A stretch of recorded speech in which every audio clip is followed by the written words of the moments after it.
For your first reaction Shashidhar Aradhya. ನಿಜ ಅಂದ್ರೆ ನಿಮ್ಮ ಈ ರಾಜಿ ಸಂಧಾನ ವಿಫಲವಾಯ್ತು ಸಫಲವಾಯ್ತು ನಮಗೆ ಬೇಕಾಗಿಲ್ಲ ರೀ. ಇಲ್ಲಿ ಜನರು ಏನು ಮಾಡ್ತಾ ಇದ್ದಾರೆ, ಕಣ್ಣೀರಲ್ಲಿ ಕೈ ತೊಳಿತಾ ಇದ್ದಾರೆ. ನಿಮ್ಮ ಬರೀ ಸೀಟಿಗೋಸ್ಕರ ನಮ್ಮ ತೆರಿಗೆ ಹಣವನ್ನು ನೀವು ಇಲ್ಲಿ ವ್ಯಯ ಮಾಡ್ತೀರಾ ಅನ್ನುವ ನೇರವಾದ ಪ್ರಶ್ನೆ ಕೇಳಿದ್ದಾರೆ. ಅದು ಸಮರಿ ಅಂತ ನಾನು ಅಂದ್ಕೊಳ್ತೀನಿ. ಎಸ್, ಈಗ ಡಾಕ್ಟರ್ ನಾಗೇಂದ್ರ ಅವ್ರನ್ನ ಮಾತನಾಡ್ಸೋಣ, JDS ವಕ್ತಾರರು. Quick reaction. ಇವತ್ತು ಈ ಸರ್ಕಾರ ಒಂದು ಮೆಗಾ ಸೀರಿಯಲ್ ತೆಗೆದಿದ್ರೆ ಒಳ್ಳೆ ಒಂದು ಹಿಟ್ ಆಗ್ತಾ ಇತ್ತು. ನಾವು ಮುಂಜೆ ನಾವು ನೋಡ್ತಾ ಇದ್ದೀವಿ, ಒಂದು ಪಿಕ್ಚರ್ ಒಂದು ವರ್ಷ ಹೋದರೆ ಮೆಗಾ ಹಿಟ್ ಅಂತ ಹೇಳ್ತಾ ಇವತ್ತು 3 ವರ್ಷದಲ್ಲಿ ಈ ಸರ್ಕಾರದ ಕಾದಾಟ ಕುರ್ಚಿ ಹೋರಾಟ ಒಂದೇ ಆಗಿದೆ. ಇವತ್ತು ಒಂದೊಂದು ಇಲಾಖೆಯಲ್ಲಿರೋಂಥ ಪೆಂಡಿಂಗ್ ಇರೋಂಥ ಫೈಲ್ಗಳು ಯಾಕೆ ಅಭಿವೃದ್ಧಿ ಆಗ್ತಾಯಿಲ್ಲ, ಒಂದು ಇಲಾಖೆಗಳು ಅಭಿವೃದ್ಧಿ ಆಗ್ತಾಯಿಲ್ಲ. ಒಂದೊಂದು ಇಲಾಖೆಯಲ್ಲಿ ಆರ್ಥಿಕ ಇಲಾಖೆಯಲ್ಲಿ 5012 ಫೈಲ್ಗಳು ಹಂಗೆ ಪೆಂಡಿಂಗ್ ಇದ್ದಾವೆ. ಕಂದಾಯ ಇಲಾಖೆಯಲ್ಲಿ 7900 ಫೈಲ್ಗಳು ಹಂಗೆ ಪೆಂಡಿಂಗ್ ಇದ್ದಾವೆ. ಆರೋಗ್ಯ ಇಲಾಖೆಯಲ್ಲಿ 4492 ಫೈಲ್ ಪೆಂಡಿಂಗ್ ಇದ್ದಾವೆ.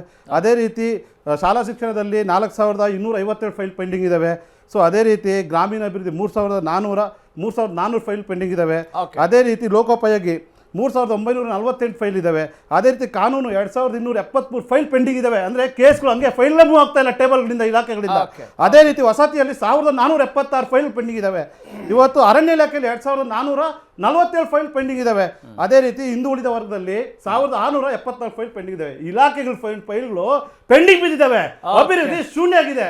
3 ವರ್ಷದಿಂದ ಮೆಗಾ ಸೀರಿಯಲ್ ತರ ಹೇಳ್ಕೊಂಡು ಈ ತರ್ಲೆ ಸರ್ಕಾರ, ತರ್ಲೆ ಪಕ್ಷ ಇವತ್ತು ರಾಜ್ಯದ ಕನ್ನಡಿಗರಿಗೆ ಇವತ್ತು ಅವಮಾನ ಮಾಡಿದೆ. ಇವತ್ತು ಆಕ್ರೋಶ ವ್ಯಕ್ತವಾಗ್ತಾ ಇದೆ. ನಾವಿನ್ನು ಸಮಾಧಾನದಿಂದ ಇರಲಿಕ್ಕೆ ಸಾಧ್ಯ ಇಲ್ಲ. ಯಾವ್ಯಾವ ಇಲಾಖೆಯಲ್ಲಿ ಎಷ್ಟೆಲ್ಲ ಫೈಲ್ಸ್ ಪೆಂಡಿಂಗ್ ಇದಾವೆ, ಆ ಫೈಲ್ಸ್ಗೆ ಏನಾದರೂ ಫೈಲ್ಸ್ ಬಂದಿದೆಯಾ ಅನ್ನೋ ಪ್ರಶ್ನೆ ಕೇಳ್ತಾ ಇದ್ದಾರೆ. Thanks for your first reaction doctor Nagendra ಅವರೇ.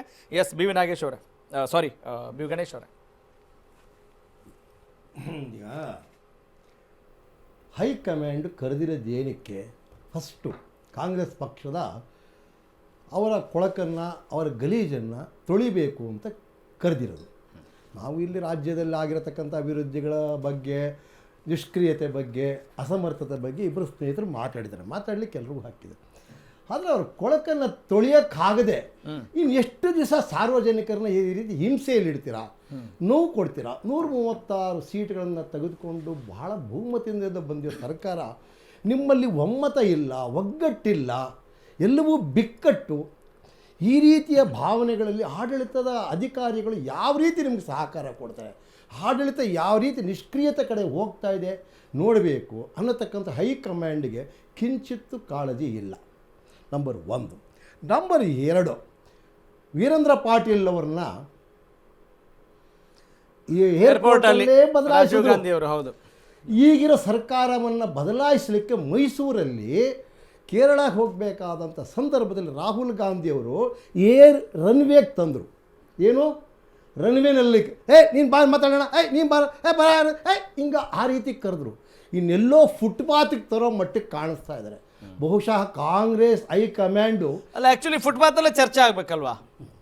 ಹತ್ತಿರ ಮಾಡ್ತೀನಿ ಅಂತಂದ್ರೆ ನಂದೇನು ಅಡ್ಡಿ ಇಲ್ಲ. ಅಲ್ಲ, ಜನಸಾಮಾನ್ಯರು ಸಿಗಬೇಕು ಅಂದ್ರೆ ನಿಜಕ್ಕೂ ಹೇಳಿ, ಸಂವಿಧಾನದ ಅಡಿಯಲ್ಲಿ ಪ್ರಜಾಪ್ರಭುತ್ವದಲ್ಲಿ ರಾಜಕಾರಣ ಅಂತ ಅನ್ಕೊಂಡು ಈಗ ಏನೋ ದಿಲ್ಲಿ ಫ್ಲೈಟು ಬರೀ ಏನೋ ಐಷಾರಾಮಿ ಹೋಟೆಲ್ಗಳು ಅಂತ ಆಗಿದೆ. ನಿಜಕ್ಕೂ ಫುಟ್ಪಾತ್ ಅಲ್ಲಿ ಆದ್ರೆ ಇನ್ನೂ ಒಳ್ಳೇದಲ್ವಾ? ಮಾಡಲಿ ಅಲ್ಲ ಹೇಳೋದು. ಅಲ್ಲಪ್ಪ, ಈಗ ಇದು ಸಾರ್ವಜನಿಕರ ಸರ್ಕಾರ, ಗ್ಯಾರಂಟಿ ಸರ್ಕಾರ, ನಿಮ್ಮ ನುಡಿದಂತೆ ನಡೆದಂಥ ಸರ್ಕಾರ. ಇಲ್ಲಿ ಒಂದು ಗಮನಿಸಬೇಕು ನೀವು. ಮಾನ್ಯ DK ಶಿವಕುಮಾರ್ ಉಪಮುಖ್ಯಮಂತ್ರಿಗಳು ಆರಂಭದಲ್ಲಿ ಒಬ್ಬರೇ DCM ಇರಬೇಕು. ಆದರೆ ನಾನು ಜನತೆಗೆ ಕೊಟ್ಟಂಥ ಮಾತುಗಳನ್ನು ನುಡಿದಂತೆ ನಡೆದ ಸರ್ಕಾರ ಇದ್ದರೂ ಸಹ ನೀವು ನುಡಿದಂತೆ ನಡ್ಕೊಂಡಿದ್ದೀರಾ ಅಂತ DK ಶಿವಕುಮಾರ್ ಹೈಕಮಾಂಡನ್ನು ಕೇಳ್ತಾ ಇದ್ದಾರೆ. ಯಾರು ನೋಡಿದ್ದಾರೆ ಯಾರಿಲ್ಲ ಅದು ಹೇಳಿ ಫಸ್ಟು. ಇದೆಯಾ? ಇದೆಯಾ? ನಿಜವಾಗ್ಲೂ ನೀವು ಹೇಳ್ದಂಗೆ 50-50 ಇದೆಯಾ? ಇದ್ರೆ ಹೇಳಿ, ಇಲ್ಲ ಅಂದ್ರೂ ಹೇಳಿ. ನಮಗೆ ನಿಮ್ಮ ಕಾಂಗ್ರೆಸ್ ಪಕ್ಷದ ಆಡಳಿತದ ಬಗ್ಗೆ ನಮಗೇನು ಆಕ್ಷೇಪ ಇಲ್ಲ. ಆದ್ರೆ ನಿಮ್ಮ ಇಲ್ಲ, ಆದ್ರೆ ನಿಮ್ಮ ಕೊಳಕು ಆಡಳಿತದ ಬಗ್ಗೆ, ನಿಷ್ಕ್ರಿಯ ಆಡಳಿತದ ಬಗ್ಗೆ, ನಿಮ್ಮ ಅಸಮರ್ಥತೆಯ ಬಗ್ಗೆ, ಕಾಂಗ್ರೆಸ್ ಆಡಳಿತದ ಬಗ್ಗೆ ಆಕ್ಷೇಪ ಇಲ್ಲ, ಆದ್ರೆ ಕೊಳಕು ಆಡಳಿತದ ಬಗ್ಗೆ ಆಕ್ಷೇಪ. ಕಾಂಗ್ರೆಸ್ ಆಡಳಿತ ಅಂತಂದ್ರೆ ನೀವು ಯಾರನ್ನ ಮುಖ್ಯಮಂತ್ರಿ ಮಾಡ್ಕೊಳ್ತಿರೋ, ಯಾರನ್ನ ಅಧಿಕಾರ. ಆಮೇಲೆ ಎರಡನೇ, ನೀವು ದೆಹಲಿಗೆ ಹೋಗಿದ್ದು ಅಧಿಕಾರ ನಾಯಕತ್ವದ ಬದಲಾವಣೆಗ ಅಥವಾ ಕ್ಯಾಬಿನೆಟ್ ಅಲ್ಲಿ ಅಂದ್ರೆ ಪುನಾರಚನೆಗೆ ಹೋದ್ರ? ಅದಾದ್ರೂ ಹೇಳ್ರಿ. ಹೈಕಮಾಂಡ್ ಏನ್ ತಲೆ ಇದೆಯಾ? ತಲೆಯಲ್ಲಿ ಏನಾದ್ರೂ ಇದೆಯೇನ್ರಿ? ತಲೆಯಲ್ಲಿ ಇದೆಯೇನ್ರಿ? ಬಿ ವಿ ಗಣೇಶ್ ಅವರೇ ಬಹಳ ಒಳ್ಳೆ ಪಾಯಿಂಟ್ಸ್ ರೈಸ್ ಮಾಡಿದಿರಿ. ಬಿ ವಿ ಗಣೇಶ್ ಅವ್ರು ಹೇಳ್ತಾ ಇದ್ದಾರೆ, ನೋಡ್ರಿ, ಒಂದು ಕ್ಲಾರಿಟಿ ಇರ್ಲಿ ರೀ. ನೀವು ಯಾರಾದರೂ ಮುಖ್ಯಮಂತ್ರಿ ಆಗಿರಿ, ಹೊಸ ಮುಖ್ಯಮಂತ್ರಿ ಅಂತಂತಿರೋ ಏನಾದರೂ ಮಾಡ್ತಿರೋ, ಏನಾಗಬೇಕಾಗಿದೆ ಕೆಲಸ ನೋಡಿ. ಇಲ್ಲಿ ಶಶಿಧರ್ ಆರಾಧ್ಯ ಅವರು ಕೂಡ ಹೇಳ್ತಾ ಇದ್ರು, ಆಮ್ ಆದ್ಮಿ ಪಕ್ಷದ ವಕ್ತಾರರು, ಅಲ್ರಿ ಜನಸಾಮಾನ್ಯರು ಕಣ್ಣೀರಲ್ಲಿ ಕೈ ತೊಳಿತಾ ಇದ್ದಾರೆ, ಒಂದು ಕಡೆ ಮಳೆ ಸರಿಯಾಗಿ ಬಂದಿಲ್ಲ ಅಂದರೆ ಏನು ಮಾಡಬೇಕು, ರೈತರು ಏನು ಮಾಡಬೇಕು, ಹೀಗೆ ನಾನಾ ರೀತಿಯ ಸಮಸ್ಯೆಗಳಿದ್ದಾವೆ, ಅದಕ್ಕೇನು ಮಾಡಬೇಕು ಗೊತ್ತಿಲ್ಲ. ಈಗ ಡಾಕ್ಟರ್ ನಾಗೇಂದ್ರ ಅವರು ಕೂಡ ಹೇಳ್ತಾ ಇದ್ರು, ಯಾವ್ಯಾವ ಇಲಾಖೆಯಲ್ಲಿ ಫೈಲ್ ಮೂವ್ ಆಗ್ತಾ ಇದೆ ಎಲ್ಲವೂ ಬೇಕಲ್ವಾ, ಇದನ್ನು ಬಿಟ್ಬಿಟ್ಟು ಇದು ನಿಜಕ್ಕೂ ಹೈಕಮಾಂಡ ಕ್ಲಾರಿಟಿ ಕೊಡದೇ ಇರುವಷ್ಟು ಇಲ್ಲಿ ದುರ್ಬಲ ಆಗ್ಬಿಡ್ತಾ ಅನ್ನೋದು ಕುಮಾರ್ ಅವರಿಗೆ ಪ್ರಶ್ನೆ. ನೋಡಿ, ಇದು 2023 ಚುನಾವಣೆ ಆದ ಮರುದಿನದಿಂದ ಶುರುವಾದಂಥ ಮುಖ್ಯಮಂತ್ರಿಗಳ ಆಯ್ಕೆ, ಉಪಮುಖ್ಯಮಂತ್ರಿಗಳ ಆಯ್ಕೆ. ನೀವೇ ಹೇಳ್ತಾ, ಸಾರಿ ಒಂದು ನಿಮಿಷ ಬರೀ ನಾವು ಮಾತ್ರ ಹೇಳ್ತಾ ಇದ್ವಿ ಅಂತ ಅನ್ಕೊಂಡ್ವಿ, ಇದನ್ನ ನೀವು ಹೇಳ್ತಾ ಇದ್ದೀರಾ. ಸೂಪರ್. ಇಲ್ಲ ಓಕೆ, ಎಸ್ ಪೂರ್ಣ ಮಾಡಕ್ ಬಿಡಿ. ಇಲ್ಲ ಸರ್, ಅವ್ರು ಕೇಳಿದ ಪ್ರಶ್ನೆಗಳಿಗೆ ನಾವು ತಗೊಂಡು ಹೋಗೋಣ ಸರ್, ಟೈಮ್ ಸಾಕಾಗಲ್ಲ. 23ರಲ್ಲಿ ನಾವೇನು ಅಧಿಕಾರಕ್ಕೆ ಬಂದ್ವಿ, ಹಾ, ಬಂದು ಮರುದಿನದಿಂದ ಉಪಮುಖ್ಯಮಂತ್ರಿ, ಮುಖ್ಯಮಂತ್ರಿ ಆದ ಮರುದಿನದಿಂದ ಕರ್ನಾಟಕ ರಾಜ್ಯದಲ್ಲಿ ಕಾಂಗ್ರೆಸ್ ಸರ್ಕಾರ ಜನರಿಗೆ ಸಹ್ಯವಾಗುವಂಥ ಅಧಿಕಾರ ಕೊಟ್ಟುಬಿಟ್ರೆ, ಅದನ್ನು ತಲುಪಿಸ್ಬಿಟ್ರೆ, ನಾವು ಇನ್ನು ಕರ್ನಾಟಕದಲ್ಲಿ ಸಿದ್ದರಾಮಯ್ಯನವ್ರನ್ನ, ಡಿ ಕೆ ಶಿವಕುಮಾರ್ ಅವ್ರನ್ನ ಎದುರಿಸೋದು ಭಾಳ ಕಷ್ಟ ಇದೆ ಅಂತ ಹೇಳಿ ಹುಟ್ಟುಗೊಂಡ ಒಂದು ದೊಡ್ಡ ಪ್ರಪಗಂಡ ಇವತ್ತು ಎಮ್ಮರವಾಗಿ ಬೆಳೆದಿದೆ. ಕುಮಾರ್ ಅವರಿಗೆ ಒಂದು ಸಣ್ಣ ರಿಕ್ವೆಸ್ಟ್, ನೀವು ಹೇಳೋದು ಪ್ರಶ್ನೆ ಏನಂತ ನನಗೆ ಗೊತ್ತಿದೆ, ಅದನ್ನ ಉತ್ತರ ಹೇಳ್ಬಿಡ್ತೀನಿ ನಾನು. ಅಂದ್ರೆ ನಾವು ಸುತ್ತಿ ಬಳಸಿ ಅಷ್ಟು ಸಮಯ ಇಲ್ಲ ಅಲ್ವಾ, ಇರೋ ಈಗ ಸ್ವಲ್ಪ ಸಮಯದಲ್ಲಿ let's come to the point. ಇವತ್ತು ಸಭೆ ಕರೆದಿರೋದು ನಾಯಕತ್ವ ಬದಲಾವಣೆ, ಮುಖ್ಯಮಂತ್ರಿಗಳ ಬದಲಾವಣೆ, ಇವತ್ತೇನೋ ಒಂದು ಕ್ಲೈಮ್ಯಾಕ್ಸ್ ಅನ್ನೋ ಅದು ಅಲ್ಲ ಅಂತ ಹೇಳ್ಕೊಂಡೇ ಬಂದಿತ್ತು ಎಲ್ಲ ಟಿವಿಗಳು. ಇವತ್ತಂತೂ ಇಡೀ ದಿನ ಅದೇ ಚರ್ಚೆ, ನಿನ್ನೆ ಪ್ರಾರಂಭ ಆದದ್ದು, ಇವತ್ತು ಇಡೀ ದಿನ ಅದೇ ಚರ್ಚೆ ಆಗಿದೆ. ಈಗಾಗಲೇ ನಮ್ಮ ಪಕ್ಷದ ಕಾರ್ಯದರ್ಶಿಗಳು ಏನು ಉತ್ತರ ಕೊಡಬೇಕು ಅದನ್ನು ಕೊಟ್ಟಾಗಿದೆ. 18ನೇ ತಾರೀಕು MLC ಚುನಾವಣೆ ಇದೆ.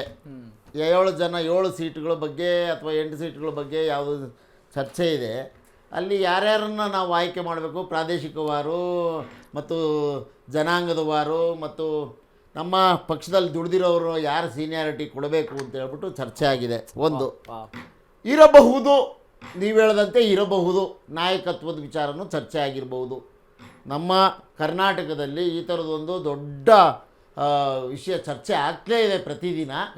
ಅದಕ್ಕೇನಾದ್ರು ಒಂದು ಇತ್ಯರ್ಥ ಆಗಬೇಕು, ಅದಕ್ಕೊಂದೇನಾದ್ರು ಫಾರ್ಮುಲಾ. ಆರಂಭದಲ್ಲಿ ಒಂದು ಆರೋಪ ಮಾಡಿಕೊಂಡು ಮಾತಾಡ್ತಾ ಇದ್ದೀರಿ, ಎಲ್ಲಾ ಟಿವಿಗಳು ಹೇಳ್ಕೊಳ್ತಾ ಇದ್ವು ಅಂತ. ವಿರೋಧ AICCಗೆ ಅಷ್ಟು ಹಕ್ಕಿಲ್ವಾ, ಗೊತ್ತಿಲ್ಲ ರೀ, ಯಾಕ್ರೆ ಏನೇನೋ ಹೇಳ್ತಾ ಇದ್ದೀರಾ, ಒಂದು ಕ್ಲಾರಿಟಿ ಕೊಡೋಕ್ ಆಗಲ್ವಾ? ಇವತ್ತು ಕ್ಲಾರಿಟಿ ಕೊಟ್ಟಾಗಿದೆ ಈಗಾಗಲೇ. ನಮ್ಮ 5 ವರ್ಷ ಆದ್ಮೇಲೆ ಕೊಡಿ ಅಂತ ಈಗಾಗಲೇ ಹೇಳಾಗಿದೆ. ರಾಜ್ಯಸಭಾ ಚುನಾವಣೆ ಮತ್ತು ವಿಧಾನ ಪರಿಷತ್ನ ಚುನಾವಣೆ ಅಭ್ಯರ್ಥಿಗಳ ಆಯ್ಕೆಗಾಗಿ ಇವತ್ತು ಸಭೆ ನಡೆದಿತ್ತು ಅಂತ ಈಗಾಗಲೇ ಈ ನಾಟಕ, ಈ ಆಟ ನಡೀತಾ ಇದೆ. ಕುರ್ಚಿ ಫೈಟ್ ನಿಲ್ಲಲ್ಲ ಅಂತ ಹೇಳ್ತಾ ಇದ್ದೀರಿ. ಅದು ಯಾರ್ಗ ಅವಶ್ಯಕತೆ ಇದೆಯೋ, ಯಾರಿಗಿಲ್ವೋ ಗೊತ್ತೇ ಇಲ್ಲ ಅವರಿಗೆ. ಪ್ರತಿದಿನ ಪಾಪ ಅವ್ರು KPCC ಅಲ್ಲ, ಪ್ರತಿದಿನ ಇದನ್ನ ಈ ವಿಚಾರವನ್ನ ತೇಲ್ಬಿಟ್ಟು ನಾವು ಕೊಟ್ಟಂತ ಗ್ಯಾರಂಟಿ ಯೋಜನೆಗಳು ಜನರ ಮನಸ್ಸಿಂದ ತೆಗೆದುಬಿಡಬೇಕು, ಬರೀ ಈ ವಿಚಾರಗಳನ್ನೇ ತುಂಬಿ ಮುಂದೆ ಅಧಿಕಾರಕ್ಕೆ ಬರಬೇಕು ಅನ್ನೋ ಆಲೋಚನೆ ಇರಬಹುದು. ಆಮೇಲೆ ಈಗ 3 ಜನ ವಕ್ತಾರರು ಮಾತನಾಡಿದ್ದಾರೆ. ಅದರಲ್ಲೂ JDSನ ವಕ್ತಾರರಂತೂ ಅದೆಂಥದ್ದೆಂಥದ್ದೆಂಥದ್ದು ಹೇಳಿದ್ರು. ಒಂದು ನಿಮಿಷ, ಅದೇನೇನೋ ಫೈಲ್ಗಳೆಲ್ಲ ಪೆಂಡಿಂಗ್ ಇಟ್ಕೊಂಡ್ಬಿಟ್ಟಿದ್ದಾರೆ, ಇವ್ರಿಗೆ ಇದೇ ಇಲ್ಲ ಅದೇ ಇಲ್ಲ ಅಂತ. ಇವರು ಕೇಂದ್ರದ ಸಚಿವರಾಗಿರೋ ಕೈಗಾರಿಕಾ ಅಭಿವೃದ್ಧಿ ಮಂತ್ರಿಗಳು 24 ಗಂಟೆ ಒಳಗಡೆ, ನಾನು ಗೆಲ್ಸಿದ್ರೆ 24 ಗಂಟೆ ಒಳಗಡೆ ಮೇಕೆದಾಟು ಯೋಜನೆಗೆ ಕ್ಲಿಯರೆನ್ಸ್ ಕೊಡಿಸ್ಬಿಡ್ತೀನಿ.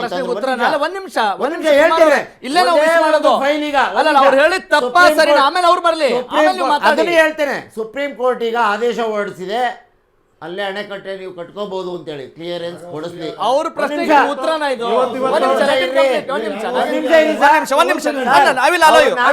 3,000 ಎಲ್ಲ ಹೇಳಿದ್ರಲ್ಲ, ಆಯ್ತು ಸ್ವಾಮಿ. JDSನ ನಾಯಕರು ವಿಧಾನಸಭೆಯಲ್ಲಿ ಒಂದೇ ಒಂದು ಈ ವಿಷಯದ ಬಗ್ಗೆ ಚರ್ಚೆನೆ ಮಾಡಲಿಲ್ಲ. ಯಾಕೆ? ಇದು ನಿಜ ಅನ್ಬೇಕಾ ಸುಳ್ಳು ಅನ್ಬೇಕಾ? ವಿಧಾನಸಭೆ ಕರೆದಿದ್ದೆ ಅದಕ್ಕಲ್ವಾ? ನಿಮ್ಮ ಇಲಾಖೆಯಲ್ಲಿ ಎಷ್ಟು ಫೈಲ್ ಪೆಂಡಿಂಗ್ ಇದೆ, ಯಾಕೆ ಜನರ ಆಡಳಿತ ನೀವು ತಪ್ಪೆ ಮಾಡ್ತಿದ್ದೀರಾ ಅಂತ ಕೇಳಬಹುದಾಗಿತ್ತು. ಇವ್ರಿಗೆ ಇದೇ ಇಲ್ಲ ಯಾಕೆ ಅಂತ ಕೇಳಿ, ಅಲ್ಲಿ ಇಬ್ಬರು ನಾಯಕರು ಮಾತು ಕೇಳಬೇಕು. ಒಂದು ಕುಮಾರಸ್ವಾಮಿ ಅವ್ರ ಮಾತು ಕೇಳೋಣ, ಇಲ್ಲ ರೇವಣ್ಣ ಅವ್ರ ಮಾತು ಕೇಳೋಣ. ರೇವಣ್ಣ ಅವ್ರ ಮೀರಿ ಅಲ್ಲಿರೋ ಪಕ್ಷದ ಪಕ್ಷದ No need to ನಾಯಕರು divert the topic. ಒಂದು ಈಗ ಶಬ್ದನೂ ನಿಮ್ ಪ್ರಶ್ನೆ ಮಾತಾಡಕ್ಕಾಗೋದಿಲ್ಲ ಅಲ್ಲಿ. ನಿಮ್ ಪ್ರಶ್ನೆ ಇಷ್ಟೇ ಒಂದು ಅಲ್ಲ. ಅವ್ರು ನೋಡ್ರಿ, ವಿಧಾನಸಭೆಯಲ್ಲಿ ಯಾಕೆ ಕೇಳಿಲ್ಲ? ಯಾಕೆ ಕೇಳಿಲ್ಲ? ವಿಧಾನಸಭೆಯಲ್ಲಿ ಯಾಕೆ ಆದಿ ಕೇಳಿಲ್ಲ? ಬೀದಿಯಲ್ಲಿ ಆ ಮಾತಾಡಕ್ಕೆ ಉತ್ತರವನ್ನ ಏನು ಜೆ.ಡಿ.ಎಸ್ ಅನ್ಸಿಲ್ಲ? ಮಾಡ್ತಾರೆ, ಆಯ್ತು. ಡಾಕ್ಟರ್ ನಾಗೇಂದ್ರ sorry, ಅವರು ಕೊಡ್ತಾರೆ. ಆಮೇಲೆ I will allow you. yes, ಹಾಗೆ yes. ಡಿ.ವಿ. ಗಣೇಶ್ ಅವರು ಕೂಡ ಆಮೇಲೆ ಉತ್ತರ ಕೊಡ್ತಾರೆ. yes, yes. ಅದಕ್ಕಿಂತ ಆಮೇಲೆ ಮುಂಚಿತವಾಗಿ ಪ್ರೆಸೆಂಟ್ ಒಂದು ಆಮೇಲೆ ಬಿಗ್ ಅಪ್ಡೇಟ್ ಸಿಗ್ತಾ ಇದೆ. ಖಂಡಿತವಾಗ್ಲೂ I will allow you Kumar ಅವರೇ.